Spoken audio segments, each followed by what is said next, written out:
चलो इतनी पब्लिक में एक ईमानदार निकली, यही बहुत है। एक साधे सब सधे, सब साधे सब जाए।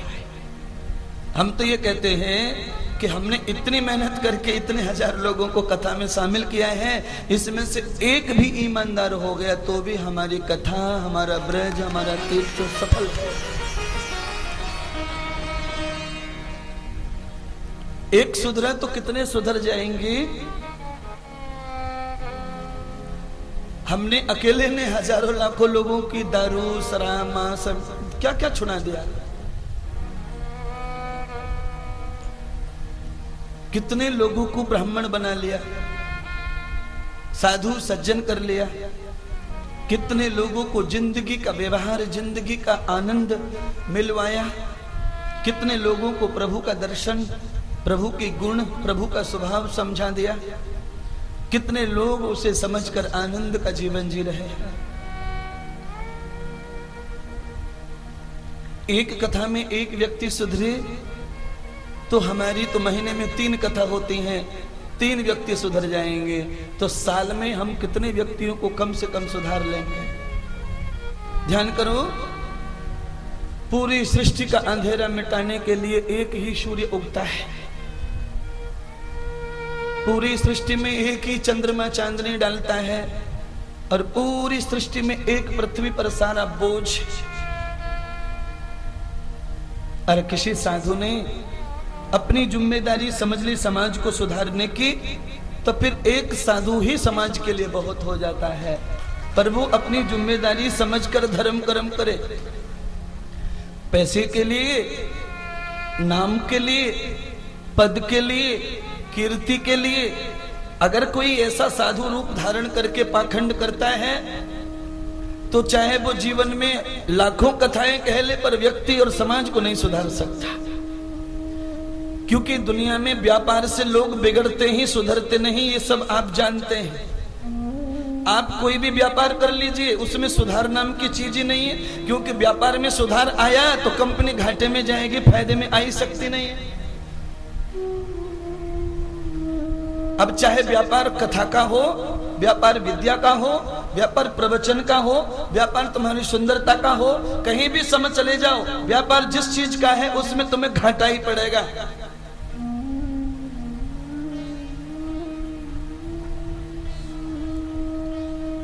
व्यापार से तुम बड़े सेठ बन सकते हो,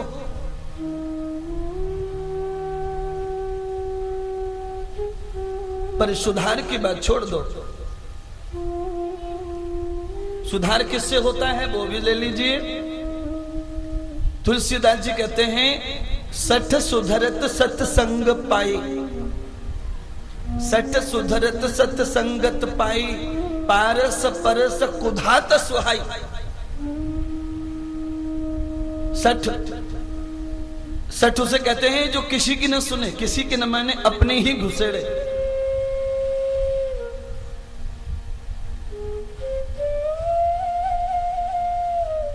सुने सबकी करे मन की, वो सठ है। जो बिल्कुल पशु जैसे जीवन जी रहे हैं वो भी सत्संग में आकर के साधु संत बन जाते हैं, सज्जन बन जाते हैं। देखिए, मैं आपको एक कथा सुनाता हूं। लगभग 8 साल पुरानी कथा है और मुझे लगता है उस गांव का कोई आदमी भी यहां बैठा होगा। मथुरा में ही एक गांव है झंडीपुर। वो गांव में मेरी कथा हुई थी 8 साल पहले। तो कथा रोड के पास में पंडाल था जहां पे मेन रास्ता था पब्लिक का आने जाने का। तो गांव में एंट्री करो, वहीं पे कथा थी। तो वहां रोड के पास में एक कुत्ता इतना खतरनाक था कि वो किसी भी कार मोटरसाइकिल को निकलने नहीं देता था। तो कथा का पंडाल तो डाल दिया, कथा तो शुरू कर दी, पर पूरे गांव को यही टेंशन था कि यहाँ तो दूसरे गांव के लोग सुनने आएंगे और ये कुत्ता किसी को छोड़ने वाला नहीं है, न जाने कितनों को खाएगा। तो गांव वालों ने उस कुत्ते को मार मार कर कम से कम 2 किलोमीटर दूर भगाया। अब गांव वाले 24 घंटे तो कथा में रखवाली नहीं कर सकते। दिन भर कथा चले तब तो रखवाली करें, कुत्ता ना आ जाए। रात को कीर्तन भजन होता तब भी थोड़ी रखवाली करें। पर कुत्ते ने क्या किया कि कुत्ता जिन पैरों से भागकर गया, जैसे ही सब लोग शोभा यात्रा के लिए निकले और कुत्ता वहां से लौटकर आया और हमारी गद्दी के नीचे आके घुस गया और गद्दी के चारों तरफ कपड़ा पड़ा था। कपड़े से चारों तरफ वो जो पाटला डाला था, जो तख्त डाला था, वो चारों तरफ से ढका हुआ, जैसे ये पैक है वैसे वो भी पैक था। कुत्ता 7 दिन तक हमारे आसन के नीचे बिना पानी के, बिना खाए, बिना भोजन के व्रत करके 7 दिन उसी में बैठा रहा। और जब कथा का पूर्णाहुति हुई, कथा की समाप्ति हुई, तो फिर जब सब भंडारा हो गया, सब हो गया, और जब वो खोलने लगे सब उसको पांडाल को, और जब उन्होंने स्टेज मंच उठाया तो कुत्ता उस गद्दी के नीचे बिल्कुल साधु की तरह आसन लगा करके उनको वहां पर बैठा हुआ मिला। तो सब लोगों ने उस कुत्ते को देख के एक बार दो दादा किया, और जब कुत्ता वहां से हिला डुला नहीं तो सब लोग फिर धीरे धीरे उसके नजदीक आए। फिर लोगों ने उसे डंडे से हिलाया, फिर लोगों ने उसे डराया, पर कुत्ता अपने स्वरूप में पड़ा। ये ढोलक ना बजे, ये हारमोनियम ना बजे, ये तबला ना बजे तो किसी की कमर लचकती है क्या? नहीं लचकती। क्यों? क्योंकि बिना माहौल के कोई कर्म होता ही नहीं है। पहले माहौल बनाना पड़ता है, फिर कर्म होता है। इसीलिए मंदिर में व्यक्ति की आस्था होती है, मंदिर में व्यक्ति को भगवान दिखता है, मंदिर में विश्वास बैठता है। इसके कारण कम समय में ज्यादा भजन मंदिर में जाकर हो जाता है।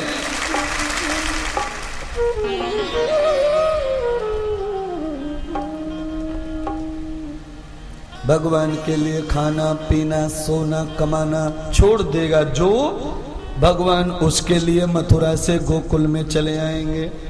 आगे गोकुल में गोपियों को और यशोदा को भगवान की भक्ति का फल प्राप्त हो गया। भगवान की भक्ति का फल होता है आनंद।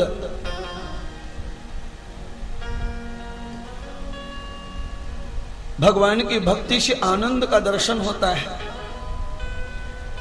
पूजा पाठ करने से सुख का दर्शन होता है। सुख का, जैसे पूजा करते समय अगरबत्ती जलाइए, थोड़ी देर में अगरबत्ती खत्म हो जाती है, वैसे ही तुम्हारी जो पूजा का सुख है वो भी तुम्हारे को मिलेगा, पर वो भी खत्म हो जाएगा। पर भक्ति का जो सुख है वो कभी खत्म नहीं होता। खाली उस सुख को आने में थोड़ा विलंब लगता है, थोड़ी देर लगती है, पर एक बार वो सुख प्राप्त हुआ परमात्मा के आनंद का, फिर वो कभी जाता नहीं, कायम तुम्हारे साथ रहता है। आज गोकुल में प्रातःकाल सूर्य उदय हुआ, और जब सूर्य उदय हुआ तो सबसे पहले नंद बाबा की बहन की आंखें खुली हैं, क्योंकि घर में भाभी को पहली बार लड़का हुआ हो तो उसमें ननद को थोड़ा सा ज्यादा फायदा है। साड़ी बाड़ी, थोड़ा कोई अच्छे भैया हो तो थोड़ा सोना बोना भी मिल जाता है। तो कहने का मतलब यह है कि वहां पर सुनंदा की आंखें खुली हैं। सुनंदा, उस घर में नाम ही ऐसे हैं।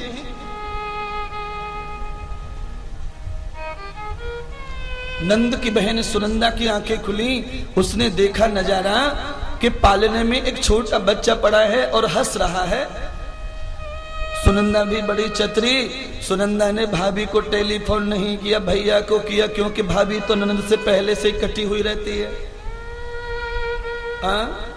भाभी की और नंद की थोड़ी कम जमती है, इसलिए उसने कहा कि भाभी को कितनी भी खुशी दे दो, फिर भाभी तो भाभी है, इसलिए ये सारा सुख तो भैया को देना चाहिए, क्योंकि भैया मेरे प्यार से खुश होगा तो मेरी झोली भरे।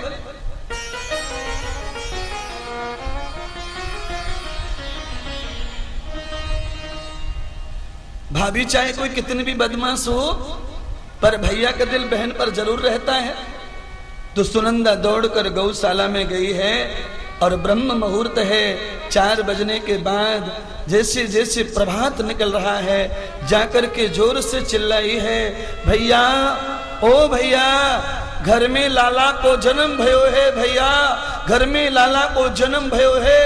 नंद जी ने अर्ध निद्रा में ये सुना कि लाला भयो है, तो नंद जी उठ खड़े हुए, आधी आंखें घिस रहे हैं, कहीं धोती लगा रहे हैं और दौड़ते चले जा रहे हैं गंज कतमेर में, गलियों में। नंद जी की आनंद का ठिकाना नहीं रहा। नंद जी ने घर घर के दरवाजे खटखटाए और सबको बताया, हमारे घर लाला भयो है, हमारे घर लाला भयो है। लाला के जन्म की खुशी तो पूरे गोकुल में मंडरा गई, छा गई। पूरा गोकुल आनंद से भर गया। सब देवता नंद बाबा के घर में सूक्ष्म बनकर प्रवेश कर गए। जिस घर में हर आदमी को आनंद होता है, उस घर में देवताओं का वास होता है। उस घर के देवता किसी को दिखाई नहीं देंगे, सूक्ष्म बन के घुस जाते हैं और पूरे घर में सुख ही सुख प्रवेश करा देते हैं। पूरा नरक अर्थात क्लेश, घर में से संकट बाहर चला जाता है। इसलिए घर में ज्यादा आनंद का वातावरण बनाने की कोशिश करिए। घर में सास हो, बहू हो, जोरानी हो, जिठानी हो, ससुर हो, सास हो, देवर हो, पति हो, बच्चे हो, नाती हो, कोशिश करो कि सभी लोग आनंद में रहें। अगर छोटे बड़े सभी आनंद में रहे तो सच्चिदानंद का वास तुम्हारे घर में बराबर प्राप्त होगा। अगर घर में आनंद चला जाएगा तो सच्चिदानंद भी चला जाएगा।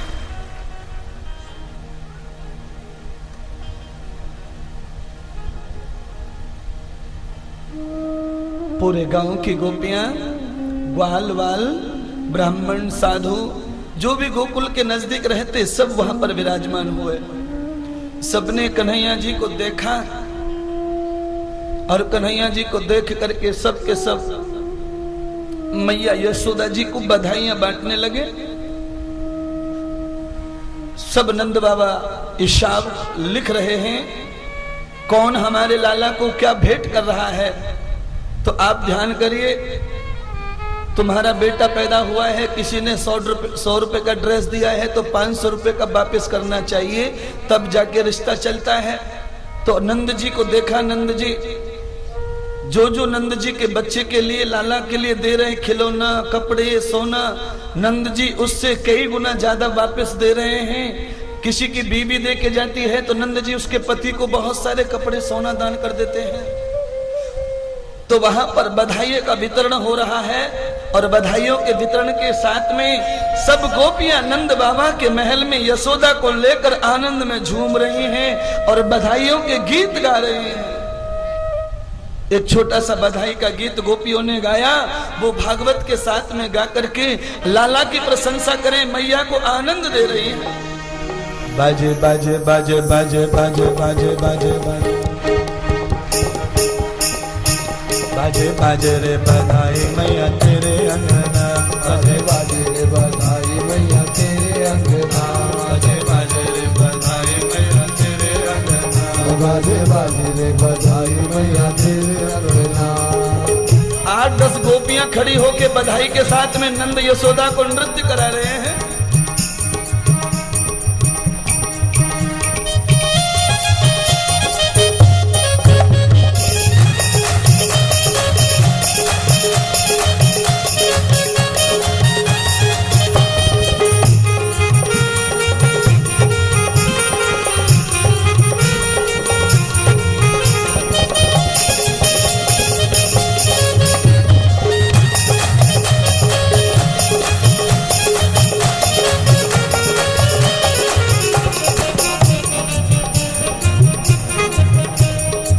आनंद का माहौल है और भगवान के जन्म की खुशी में पूरा गोकुल झूम रहा है। भैया पांडाल में आनंद बरसे।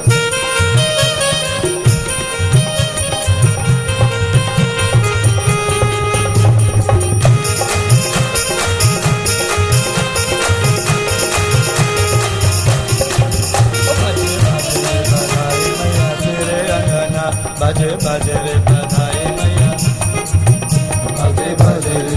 बधाई मैया तेरे अंगना, बाजे बाजे रे बधाई मैया तेरे अंगना, नारी मैया तेरे अंगना, तेरे अंगना तेरे अंगना, तेरे अंगना रे मैया तेरे अंगना, तेरे अंगना रे मैया तेरे अंगना, बाजे बाजे बाजे बाजे रे बधाई मैया तेरे अंगना, बाजे बाजे रे बधाई मैया तेरे अंगना, बाजे बाजे रे बधाई मैया तेरे अंगना, बाजे बाजे रे बधाई मैया तेरे अंगना, बड़ो अनोखो लाला जायो, बड़ो अनोखो लाला जायो, श्याम रंग सबके मन भायो, श्याम रंग सबके मन भायो, बड़ो अनोखो लाला जायो, बड़ो अनोखो लाला जायो,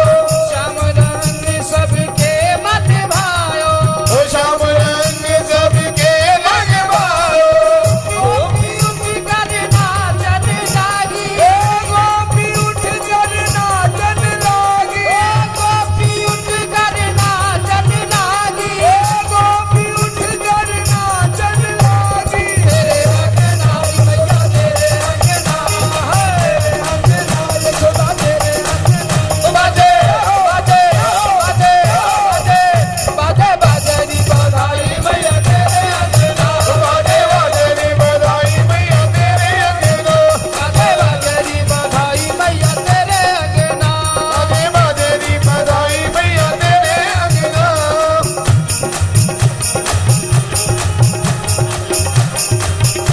बाजे बाजे रे बधाई मैया तेरे अंगना, बाजे बाजे री बधाई मैया तेरे अंगना, तेरे अंगना यशोदा तेरे अंगना, तेरे अंगना यशोदा तेरे अंगना, तेरे अंगना यशोदा तेरे अंगना, तेरे अंगना यशोदा तेरे अंगना, बाजे रे बधाई मैया तेरे अंगना, बाजे बाजे रे बधाई मैया तेरे अंगना, बाजे बाजे रे बधाई मैया तेरे अंगना, बाजे बाजे रे बधाई मैया तेरे अंगना।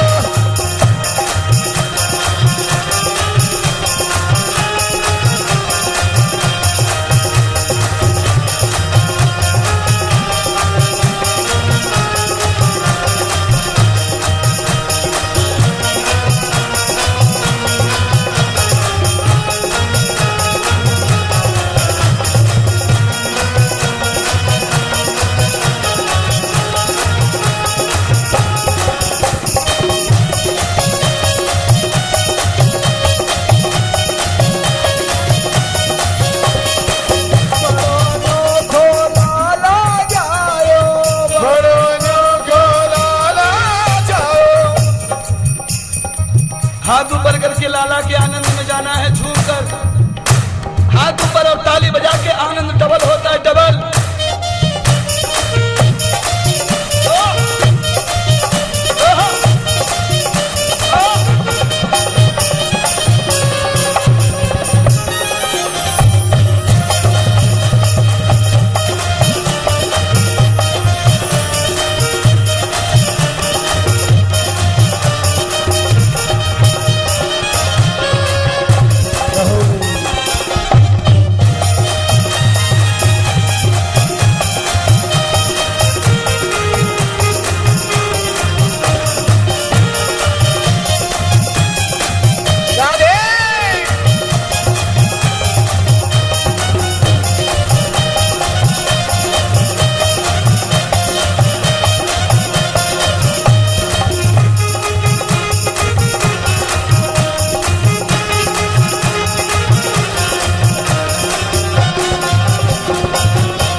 सत्यम भूताम जनार्दनम सत्य अहम प्रवर्तते सत्यम आत्मान स्वरूपाः सत्यम परमेश्वरम यथा।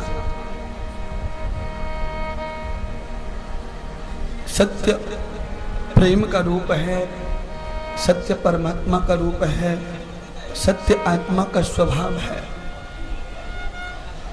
इसलिए आज गोपियों ने सत्य का प्रस्तुत किया अपना प्रदर्शन। और भगवान के प्रति जो आत्मा का भाव होता है ये अभी आपने देखा और आपने उसे प्रस्तुत किया। अभी जो आज जो हुआ है ये 5 दिन में पहले इतना कभी आनंद नहीं आज तक आया। भागवत में यूं तो नाचती हैं गोपियां, ग्वाल वालों के साथ में अभी सब खो गए भगवान में। ये आनंद तो आज 6000 बरस के बाद इतना आनंद तो लाला का खाली जन्म हुआ सुन करके आ रहा है। और साक्षात में जब भगवान ने जन्म लिया होगा गोकुल में तो गोपियों का क्या ठिकाना होगा आनंद का, ये कैसे बखान करें। ये तो हमारे जैसे वक्ता कुछ बातें प्रभु की कहते हैं, तब बिल्कुल भगवान की जन्म का आनंद का पिक्चर हमारे सामने आता है। भगवान के आनंद की चर्चा सुनकर हमें इतना अनुराग पैदा होता है, हमारा मन हिलने लगता है, आत्मा हिलोर मारती है। जिनको नाचना नहीं जमता वो भी अपने आप को कैसे भी ढंग से नृत्य में प्रेस करते हैं, क्योंकि सत्य को कोई झुटला नहीं सकता है। ये तो आत्मा का स्वभाव है।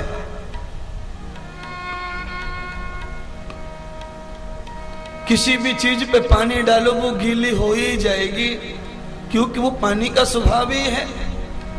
तो ऐसे ही आनंद का स्वभाव है, सत्य का स्वभाव है। जहां पर सत्य का प्रदर्शन होता है वहां पर हर व्यक्ति को सत्य को स्वीकार करना पड़ता है, माथा झुकाकर उसमें प्रवेश करना पड़ता है। और उसका जो फल है आनंद अर्थात सुख, उस सुख को भी उन्हें प्रदर्शन में अर्थात भोग में लाना पड़ता है। हमारी संस्कृति में पहले से परंपरा है, अगर घर में कोई बालक पैदा हुआ तो बालक की लंबी आयु के लिए माता पिता को दान करना चाहिए। दान कैसा करें? बेटा घर में पैदा हुआ हो बड़ी मन्नत से, 8, 10, 15 साल के बाद तो माता पिता दोनों को गौदान करना चाहिए बेटे के जन्म की खुशी में। नंद जी ने गौ का दान किया सभी ब्राह्मणों को। कई ब्राह्मणों को गौदान लेने में तकलीफ भी होती है, ब्राह्मणों के घर छोटे होते हैं, इसलिए गाय का पालन करना, गाय को बांधना तकलीफ। तो नंद बाबा की गाय को रखने के लिए कोई ना न बोल सके, इसलिए नंद बाबा ने गाय के सींगों में थोड़ा थोड़ा सोना लगवा दिया, क्योंकि सोना ऐसा आकर्षण है कि माथे की बिंदिया के बराबर भी सोना अगर आदमी को मिलता है तो आदमी उसके लिए भी लालायित रहता है। सोने के अंदर आकर्षण ही इतना बनाया है प्रकृति ने। नंद जी ने सभी गायों को स्वर्ण सिंह बनवाए, हर गाय के पैर में सोने का खड़वा डलवाया और गौदान किया गया। कई ब्राह्मणों ने तो नंद बाबा से कहा कि हमारे यहाँ तो गाय बांधने को जगह नहीं है, इसलिए आप गाय की जगह पर हमें राशि दे दो। नंद जी ने कहा मैं आपको गौदान भी करता हूं और आपके गौ के लिए घर देता हूं, अर्थात गौशाला भी देता हूं। आप ऐसा करिए कि आप हमारी बड़ी गौशाला है उसमें एक कमरा ले लो और अपनी गाय का पालन करो। ऐसी गौशाला अगर खुल जाए गांव गांव में, सभी ये सेठ लोगों से कह दिया जाए कि तुम्हारे मकराने और मार्बल के घर में गऊ नहीं बांध सकते तो एक एक गाय गौशाला में बांध दो और सुबह शाम जाकर वहां चारा डाल के आओ और उनके गोबर को उठा के डाल दो और गाय को पानी पिला के आ जाओ। तो इन सेठ लोगों की गऊ का पालन भी हो जाएगा, इनकी सेवा का धर्म भी बच जाएगा और इनको बीमारी से बचने का भी अवसर मिल जाएगा। क्योंकि गऊ की नाक की जो गंध होती है, अगर हम गाय के नाक की गंध का अपनी नाक में स्पर्श करते हैं तो फिर हम बीमार नहीं पड़ते। इसलिए तो हम रोज अगर गाय को स्पर्श करते हैं, छूते हैं तो बीमारी नहीं लगती। नंद जी ने ऐसा दान किया कि जो दान बढ़े, जिसका कीमत मूल्य बढ़े। और गौदान ऐसा दान है कि जिसकी कीमत बहुत बढ़ती है। 9 महीने में गाय बछड़ा देती है, एक बछड़ा 15-20 हजार का हो जाता है। वो बड़ा नहीं होता तब तक और गाय बछड़ा देती है। तो आप ये अंदाजा करो कि एक गाय दान करने से कितना धन बढ़ जाता है। और वो बछड़ा बड़ा होकर बैल बनता है, बैल बनकर किसी के खेत में चलता है। तो फिर आप वो ध्यान करो, खेत में चलकर जो बाजरा पैदा होता है वो कितना धान पैदा हो जाता है। तो दान ऐसा करो जिसकी वृद्धि हो, दान ऐसा कभी न करो जिस दान को करने के बाद उसका विनाश हो जाए। क्योंकि दान की वृद्धि होगी तो ही तुम्हारे बच्चे की उम्र की वृद्धि होगी। दान का विनाश होगा तो तुम्हारे बच्चे के जन्म का विनाश होगा। दान पात्र योगम प्रवर्तते अपात्रम पुण्य विभेतायाम नैवम दिश्यामि दानया। दान ऐसा मत दीजिए जो डालकर खराब हो जाए। अगर रसगुल्ला रखना ही है 2 दिन तो किसी अच्छे पात्र में फ्रिज में रखो तो 2 दिन के बाद खाया जा सके। अगर तुमने रसगुल्ला 2 दिन के बाद खाना है और तुमने अपने घर के कूड़ेदान में रसगुल्ले को रख दिया तो आधा घंटे में भी नहीं खा सकते। ऐसे ही दान का है, अगर दान तुमने किसी कुचत्र आदमी को दे दिया तो दान डालते से ही नष्ट हो जाता है। और दान किसी अच्छे पात्र को दे दिया तो दान को वो भी और तुम भी मिलकर कई जन्मों तक खा सकते हैं।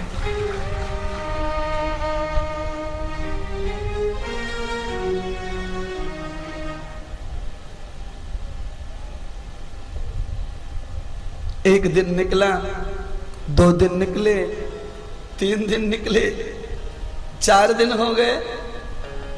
अष्टमी से लेके 4 दिन उंगलियों पे गिनो जरा। इन 4 दिनों में नंद बाबा के घर में भीड़ का इतना तांता लगा है कि नंद बाबा को एक पैर रखने की भी जगह घर में नहीं मिल रही है। नंद बड़े परेशान हैं वैसे तो, क्योंकि कितना भी आनंद का माहौल हो पर ज्यादा देर तक भीड़ रहती है तो आदमी को फिर टेंशन आने लगता है। नंद जी को टेंशन आने लगा, तकलीफ हो रही है मानसिक। क्योंकि अभी ब्राह्मण गए, इतने में साधुओं का मंडल आ गया। साधु गए, संसारियों का मंडल आया। पुरुष लोग गए, स्त्रियों का मंडल आया। लाला के दर्शन की इतनी बहुत चर्चा हो रही है कि चर्चा होते होते देवताओं में चली गई। सब देवता अपने अपने रूप बदलकर लाला का दर्शन करके जा रहे हैं। और जाकर सभी देवताओं ने अपने मुखिया महादेव को भी संदेश दिया कि अब तो हमारे प्रभु अर्थात आपके नारायण, आपके हरि, आपके ओंकार धरती पर एक बालक का रूप लेकर बैठे हैं। हम 33 करोड़ देवता उनका दर्शन करके आए हैं। ये जब सुना तो भगवान शंकर को भी लालच आ गया।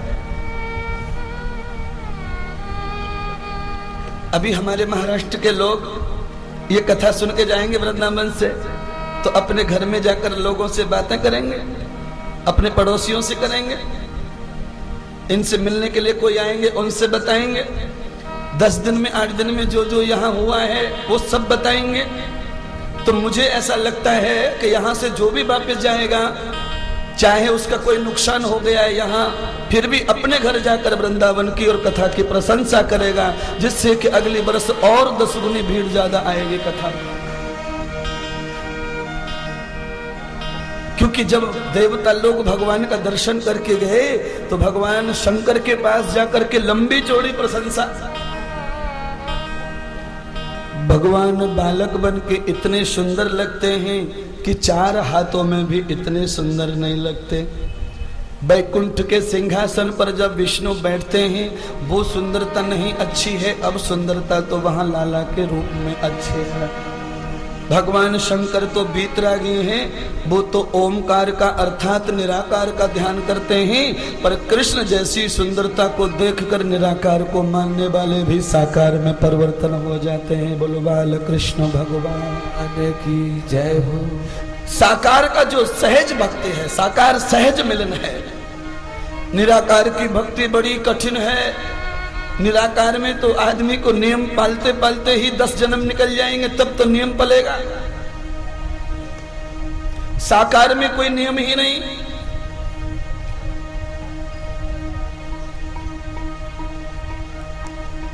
हर नियम पसंद है प्रभु को, क्योंकि भगवान एक आसन पर बैठकर 56 प्रकार का भोजन खा लेता है, तो अब नियम कहां बचा।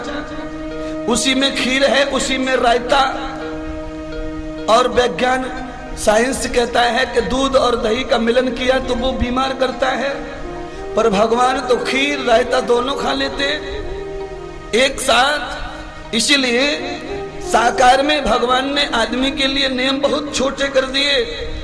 साकार में नियम की जरूरत नहीं पड़ती, साकार में केवल आदमी को सच्ची भावना की जरूरत पड़ती है।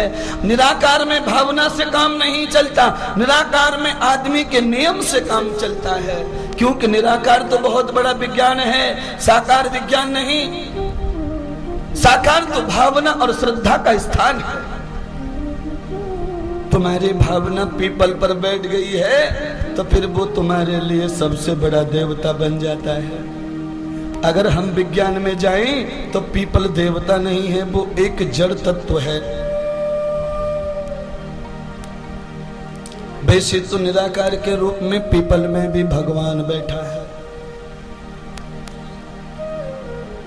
शंकर भगवान ने पार्वती से कहा, पार्वती मुझे मेरे प्रभु का साक्षात दर्शन करना है।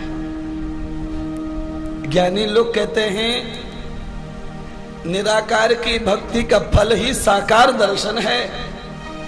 जो व्यक्ति मौन होकर जाप करता है उसके जाप का फल तब ही पूरा माना जाता है जब वो साकार कर ले अपने सपने को।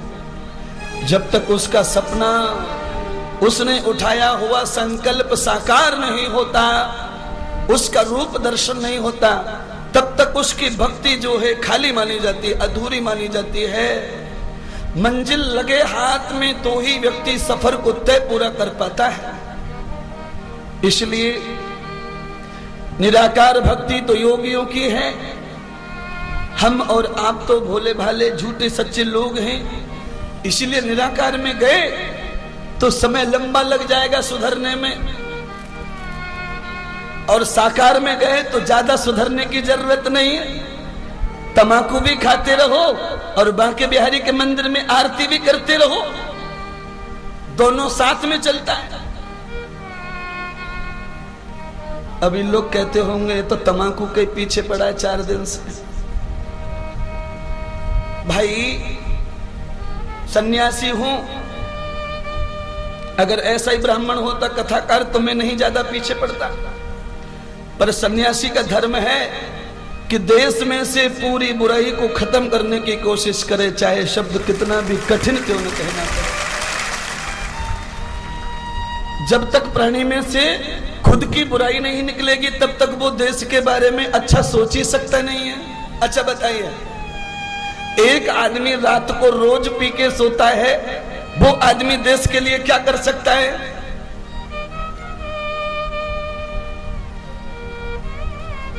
क्या करेगा वो? इसलिए देश बचाना है, भागवत को बचाना है, देश के संस्कृति को बचाना है, देश की भक्ति को बचाना है, देश के गुरुत्व को बचाना है, देश के गौरव को बचाना है, देश की परंपराओं को बचाना है, इस देश को फिर से आर्यव्रत बनाना है, इस देश में फिर से राम और कृष्ण का राज्य लाना है, तो गुटखा तंबाकू बीड़ी सिगरेट तो छोड़ना ही पड़ेगा। उससे पहले ये आनंद आने वाला। आप तो बीड़ी सिगरेट की बात कर रहे हैं, आप तो तंबाकू और शराब की बात कर रहे हैं, पर कृष्ण के आनंद को पाने के लिए ग्वाल बाल गोपियों ने तो खाना पीना तक छोड़ दिया है, तब जाके कृष्ण गोकुल में पधारा है। तुम रोटी क्या छोड़ेंगे भगवान के लिए? तुम पानी क्या छोड़ेंगे भगवान के लिए? तुम अपने परिवार बच्चे को क्या छोड़ेंगे भगवान के लिए? अपने बच्चों के साथ रहो, अपने पति पत्नी के साथ रहो, अपनी नौकरी व्यापार के साथ रहो, पर तंबाकू को छोड़ दो, गुटखे को छोड़ दो, शराब को छोड़ दो, अंडे को छोड़ दो। भगवान विष्णु वैष्णव है, वो शराबी और मांसाहारियों को मिलने वाला नहीं है। अरे वैष्णव धर्म में ये नहीं चलता है।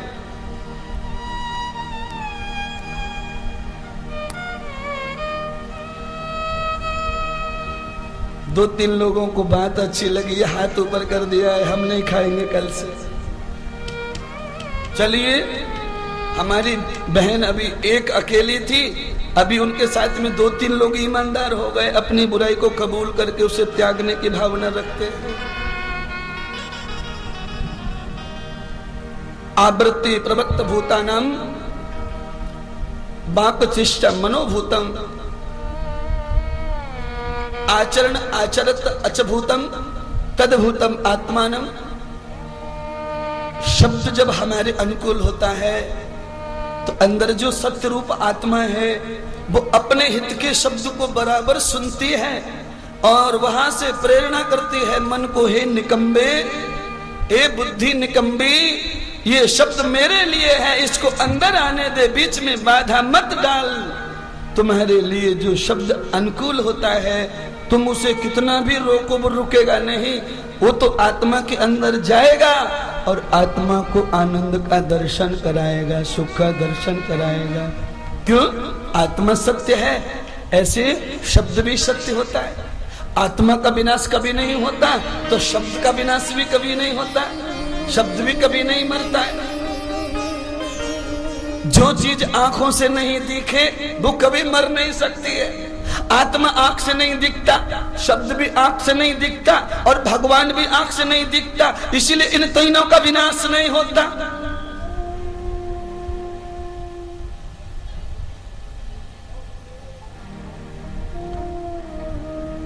पार्वती भगवान शंकर को कह रही है, अगर आप अपने भगवान को मिलने के लिए जा ही रहे हो तो आज क्लिनिक प्लस शैम्पू लगा लो बालों में। शंकर भगवान बीतरागी बाबा हैं और जो बीतरागी लोग रहते हैं उनको स्नान नहीं होता, वो लोग नहाने धोने में टाइम वेस्ट नहीं करते और उन्हें नहाना न पड़े, कंघी ना करनी पड़े, समय ज्यादा न लगे, इसलिए उनके लिए जटा बनाने का नियम बनाया है। पर आजकल साधु जटा बटा तो बनाते हैं पर भजन भजन नहीं करते। पर ये जटा मंडल वाले साधुओं को चाहिए कि वो हर श्वास में भगवान का ही भजन करें, इसीलिए जटा का नियम है उनके लिए। पार्वती कह रही है आप धरती लोक पे जा रहे हैं और धरती लोक पर तो उसी का सम्मान है जो सज सवर के सुंदर होके पैदा होता है।